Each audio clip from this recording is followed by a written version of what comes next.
আজ সকালে ঘড়ির কাঁটায় তখন 10টা 25। হঠাৎ যেন বিল্ডিং থর থর করে কেঁপে উঠছে, প্রায় 3 মিনিট যাবৎ।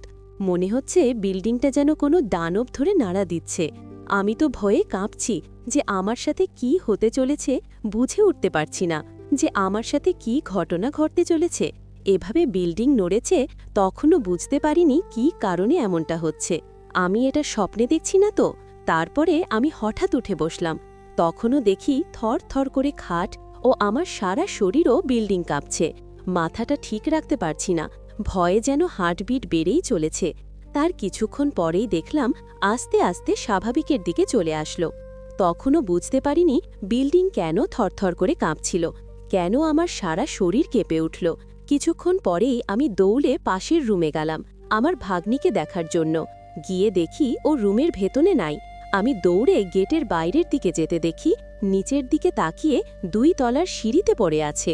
আমি ওকে গিয়ে তুলতেই ও জোরে একটা চিৎকার করে উঠল, আমাকে ছেড়ে দাও, আমাকে বাঁচাও।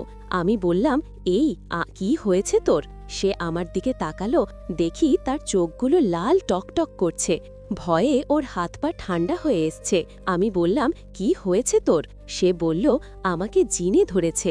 সারা বিল্ডিং থর থর করে কাঁপছে, আমার সারা শরীর ধরে ঝাঁকে দিচ্ছিল। আমিও বলে উঠলাম, আমারও সাথে এমনটা হচ্ছিল।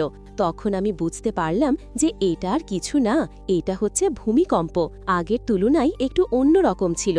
এটাতে যেন বিল্ডিং খুব জোরে জোরে কাঁপছিল। ভয়ে গা হাত পা শিরিয়ে উঠছিল। সেটা দেখে ভাগ্নি ভয় পেয়ে ঘুম থেকে উঠে গেট খুলে দৌড়াতে শুরু করে, কিন্তু সিঁড়িতে নামতে গিয়ে সে উল্টে পড়ে যায়। ও বুঝে উঠতে পারেনি যে এটা কি হচ্ছে। 10 মিনিট পরে আমরা বুঝতে পারলাম যে এটা ভূমিকম্প হচ্ছিল। তার আগে আমরা বুঝতে পারিনি।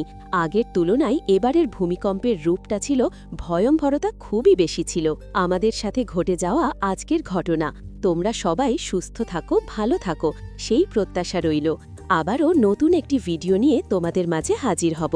বন্ধুরা, কমেন্ট করে জানাবে এই ভূমিকম্পে তোমাদের কার কার সাথে কি ঘটনা ঘটেছে, কেমন অনুভব করেছো সেটা জানাতে ভুলো না।